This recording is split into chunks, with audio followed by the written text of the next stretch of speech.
ñuy refléter ci biti maanaam luñ benno buñ jàpp ne moo am. xëy na loolu amul. parce que gis nañ fi ay position yu waroo gis nañ fi ay nit di génn di wax. jël far côté bi wala far côté bële. loolu nag doon na mbetteel ci ñu bëree bëri comme ñun nous sommes pas dans le secret des dieux yéen ñi nga xam ne yéenay milité surtout yow nga xam ne c'est un patriote nekk ci biir parti bi. positionnement yooyu nga xam ne am na depuis la sortie du premier ministre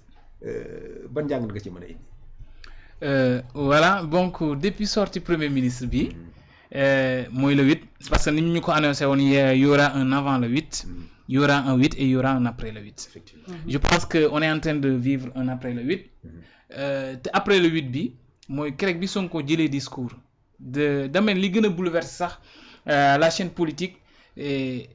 mooy bi Sonko waxee ne la coalition Diomaye président teguñu ci 72 heures le président de la République Bassirou génnewul mais Mimi Touré partagé benn document boo xam ne président moo ko signé dans le groupe WhatsApp des conférences de leaders de la coalition Diomaye. Donc loolu moo bouleverse ce qu'on appelle la chaîne politique ñi naan Diomaye dafa génne lu wuuteeg li premier ministre wax donc ñun bu ñu taxawee foofu dañuy revenir at nag wax ci nga xam ne mooy cohésion bi am dans le parti Pastef ñun nag dafa am ñenn termes yu ñuy woowee ñenn ñi mooy kulunaay souvent danañu bëgg jaxasoo suñu biir ba jël yenn clan. kulunaay mooy ñan. mooy bon pour kulunaay mooy ñeneen ñi ma mën a. ñu faree beneen boor bi rek. D'accord. Mais dans le parti Pastef nous avons un seul leader. Nous avons un seul leader et c'est le président Ousmane Sonko. Et c'est lui qui donne les lignes directives moom mooy joxe fi ñu jëm te keroog Terra meeting bi wax nañu ne ñu ngi tëggaat coalition bu bees ban coalition la ñuy tëggaat bu bees mooy APT yaakaar naa ñëpp gis nañ ko loolu nag jur coow Mimi ne moom mooy coordonner ce qu'on appelle la coalition Diomaye président man awma problème ak coordonner ak ñàkk a coordonner waaye ligne bi ñuy woowaat mooy les vrais patriotes wutuñu ci di chamailler entre Sonko et Diomaye parce que Diomaye lu mën a xew ci Pastef la bokk Sonko rappelé na ko le 8 nee na ci Pastef la nampatalee politique ci la xamee politique donc amul soxla wuute leneen la coalition Diomaye dañ ko tegoon c'était pour un objectif de élire président Bassirou Diomaye Faye le 24 mars 2024 l'objectif atteindre na ko politiquement parlant division bi li ko indi mooy ñenn ñi dafa am ñoo xam ne bokkuñu woon ci le projet arrivé à un certain moment ñi bëgg bruxlu ci wolof ñi koy mën a dégg baax. les arrivistes. Voilà les arrivistes ñu bëgg dugg ci mbir mi mooy tax ñu bëgg jox accorder une importance à la coalition Diomaye mais en vrai dire le PASTEF y a aucun autre parti bu am importance bu ko ëpp crédibilité fii ci réew mi parce que la preuve bi ñu jógee élection présidence Sonko dafa jël ay responsabilités ne demuñu ak la coalition Diomaye dañuy dem ak PASTEF et ses alliés. mooy ci élection législative mais la preuve Sonko am na résultat am na raison parce que on a eu 130 députés donc man ci jàngat boobu mooy ñiy wuti ne jàpp ne am na kii patriote la man li ma jàpp ne ñun ñëpp dañoo war a revenir à une ligne conduite bokk liggéey dajaloo boole suñu doole te loolu laa gëm te loolu jàpp naa ne képp kuy patriote loolu nga gëm ci le discours du 8 ak li mu wundu yëpp. mais lan moo leerul ci biir parti bi maanaam surtout beeg yooyu ba nga xamante ne que bi ñu war a xam kan moo war a génnee communiqué pour ñu remplacer par exemple ki nga xam ne moom mooy coordonner la coalition Diomaye président ba ñëpp ba comment dire benn camp génnee ko ñu ne ñoom amuñu légitimité di changer ki nga xam ne que bi moom moo war a coordonner la coalition. Voilà. Donc mbir mi fan la sooxe amee ci statut parti bi wala organisation parti bi ba loolu am parce que en réalité bu fekkoon ne affaire yi leer na nañu am na cohérence defe naa ne pëccëxoo boobu mun na bañ a am. waaw d'accord mbir mi c'est pas une question de parti. Mais plutôt une question de coalition. Coalition, oui. Donc ni ma koy bindee la coalition c'est un regroupement de plusieurs partis politiques. ñi ko jiite nag ñooy bokk ce qu'on appelle dans la conférence des leaders.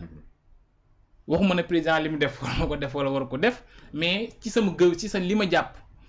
mooy politiquement parlant la conférence des leaders ñi ëmb parti yi ñoo ko jiite su ñuy jël benn décision dañ ko jël en unanimité waxtaan ba digoo ci kat na kii moo koy jiite bu ko defee mais nu ñu mënul comprendre mooy le président de la République génn un communiqué partagé ko mi partagé ko man na ma jàpp foofu yaa ce qu'on appelle un manque de transparence par rapport ci ni ñuy nommé ak ni ñuy di admettre beneen bi mooy le parti Pastef amul benn wuute ci seen biir te bu ngeen lire le communiqué du parti Pastef dafa leer dafa wax ne président amul prérogative yi parce que dañoo bokk ci ñun ñooy parti majoritaire ci coalition bi ñun ñoo fa ëpp doole ana beneen parti bu ñu mën a diir mbagg foofu amu fa parce que nag bu fekkee am na benn parti bu ñu mën a diir mbagg foofu na woote terrain meeting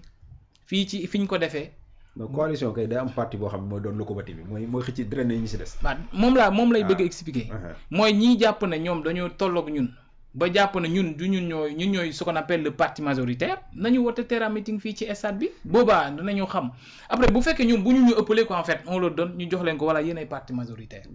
donc loolu mooy sama jàngat ci par rapport ak li xew ci entre la coalition Diomaye et le PASTEF et sur ce PASTEF dafa reste dans sa ligne conduite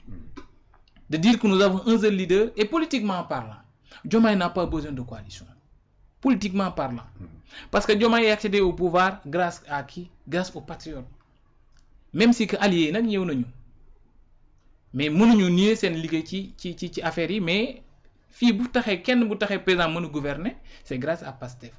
et tey ni ko président rappelé na ñëwaat à la base et lan mooy base am mooy le parti PASTEF coalition kii la rek ay dóor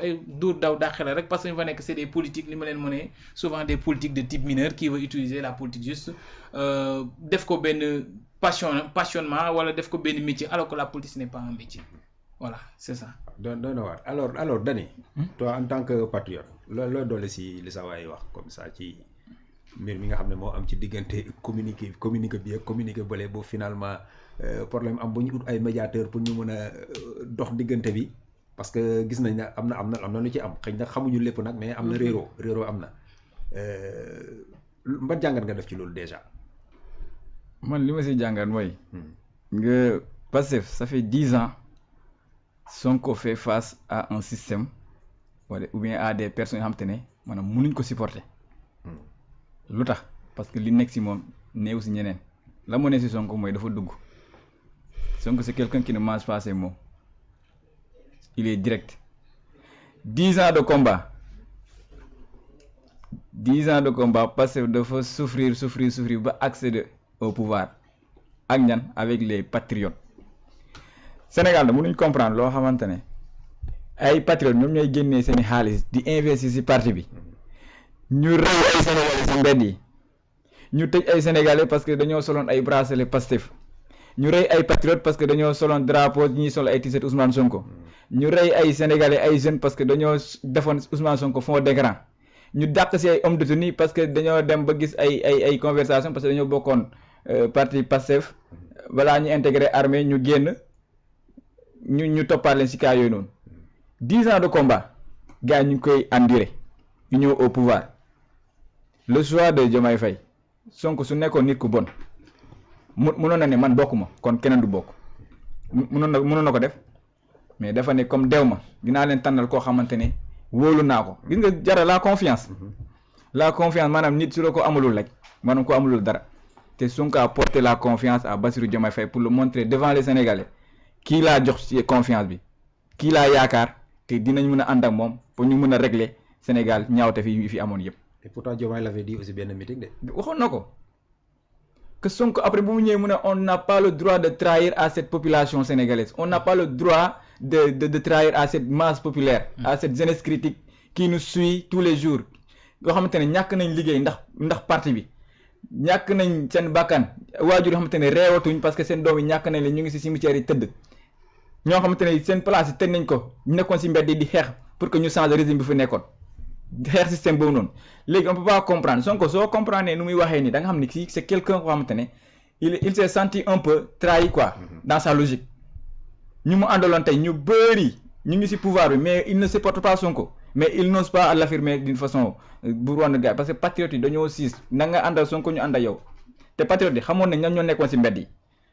am na nga xamante ne bu muy métti soi-disant les alliés là dañoo demoon ci hôtel yi wala certains avaient quitté le pays au moment où ñun fii lañ nekkoon di assumer les gaz lacrymogènes ñu ñuy tëj université yi tëj école yi nanoon menacer suñu avenir ñu toog ñu mun toog Ousmane Sonko tëj nañ ko dóor ko lacrymogène ñan ñoo nekkoon ci côté est-ce qu'on voit ces alliés là Mimi Touré nomination wala ñu naan ñu jiite coalition Mimi Touré elle ne pèse rien dans ce pays là lan la mën a changer fii Mimi Touré était dans l'autre système ñu ngi koy mën a comparer ko noonu kii l'autre là Aïda Mbodj du waa PDS c'est pas toujours le système te Pastef lan moo tax mu ñëw fi nekku doon xeex anti système bi donc ñun mënuñ boole sumb bu set ak bu setu ñu nar ko boole ñu naan foog ñu am non nañ raxas lépp Sonko suy wax parce que il parle avec un cœur yoo xamante ne il s'est senti trahi boo déggoo discours am sax terrain meeting bi da nga xam ne carrément kii ku muy waxal xam ni kii lay waxal Sonko bu demee ba di naan njortu naa ne ça veut dire que la communication ne passe plus avec le président de la République te ñoom ñaar ce sont deux personnes yoo xamante ne ci jàmm réew mi su ñoom la dépendre la réussite de ce projet là et la réussite de ce pays là su ñoom ñaar la dépendre donc les deux là sont appelés à jouer un rapport de complémentarité ñu ànd doon benn léegi nag les gens qui veulent toujours la séparation d'Ousmane Sonko et de Bassirou Diomaye Faye damaa jàpp ne ñoom bëgguñu réew mi ils n'aiment pas l'évolution du pays ils n'aiment pas le changement parce que da ngay gis naan ñi am na ñoo xam te ne suba si boo ngoon loolu la ñuy ñaan jara te le problème dépasse le Sénégal de maanaam c'est vouloir la libération ou la séparation entre Bassirou Faye et Sonko dépassé na Sénégal dépassé na Afrique même les impérialistes les colons les Français ils n'aiment pas cette coalition entre Diomaye Faye et Sonko parce que Sonko les dérange son discours les dérange et c'est un homme aujourd'hui qui a porté un combat qui a souffert rien que pour que Sénégal ne si jàmm léegi nag Sonko bu gisee lan la wax justice bi système baa ngi fa administration yi l'autre jour on discutait ici avec les administrations toujours il y a un problème qui pose un document balaa ñu koy traité duñu la lijjanti mu ne dans la justice ça traîne parce que le système est là-bas est-ce qu'on peut construire un pays où maintenant on a mélangé idéologie Pastef ak idéologie système bi bokkut mënul ànd tant que ñu ngi koy def dara du fi sotti dañuy nekk fii di wax nii rek Sonko ne loolu ko métti waaw te la amul kenn ku muy wax ne solo yow lan mooy solution bi lan mooy solution bi Diomaye Faye qu'il puisse comprendre que lu ko indi au pouvoir c'était pour changer changement amagut changement bi si kan la tardé qui est le dire quand même parce que changement bi non bien vrai que Diomaye mu ngi def li mu mën mais dafay fekk benn c'est-à-dire administration mu naqaree régler de façon brutale mais ñun sur ce li ñuy mën a tënk ci kàddu rek mooy Sonko et Diomaye sont appelés à travailler ensemble sama Dani wax na ko ñi bëgg cette séparation ça va au-delà même des Sénégalais parce que l'intérêt des étrangers sont souvent menacés parce que vous avez les étrangers eux ils ne visent qu'à leur intérêt hein. Oui, c'est ça. Je prends l'exemple. La France ne vise pas l'intérêt des Sénégalais. La France ne vise que l'intérêt de la France. Si toutefois la France sent que l'intérêt de la France est ici au Sénégal et cet intérêt elle est menacée, France va day def lépp lu mu mën pour empêcher loolu. Donc histoire moo ñu koy jox parce que vous vous rappelez en 1962 l'histoire de Senghor et Dia parce que Dia n'avait pas arrangé wuloon les étrangers mais coûte que coûte créé nañu fi benn tension tasaare leen Senghor jël dugal ko à la prison histoire boobu tey ñuy bëgg a waat Sénégal dundaat cette comment dire cette histoire dama jàpp ne ñoom dañu seen bopp rek moo leen ñor en tout cas tey lu ñuy mën a wax mooy Sonko ak Diomaye ils sont appelés à travailler ensemble te bu ñu fàtte ne il y a plus de 80 jeunes qui ont été tués lu ëpp ci juróom-ñetti fukk bakkan ay jeunes ay xale yu ndaw man maa ngi fàttaliku benn image j'étais en Casamance bi xale bi naan Sonko sàmmal leen ko moo parce que mu ngi ci sukuraat quand même mu ngi waaj a dee mais li muy wax nga xam ne kii am na amour pour son peuple am na amour pour un président du parti Pastef fi may ñëwaatee sur ci wuute gi ci par rapport ak ci décision yi am na sam benn xarit mu ngi koy wax naan Diomaye tey su Sonko waxoon ne danañu dem suba Grand Théâtre même si Diomaye bëgg ko woon da ko war a affirmer parce que vous savez c'est pourquoi parce que à chaque fois Ousmane Sonko est insulté à chaque fois Ousmane Sonko la ñuy saaga su Diomaye jëlee décision Sonko la ñuy wax ku ñu tëj Sonko la ñuy wax ku bëgg a naanoo sax Sonko ngay wax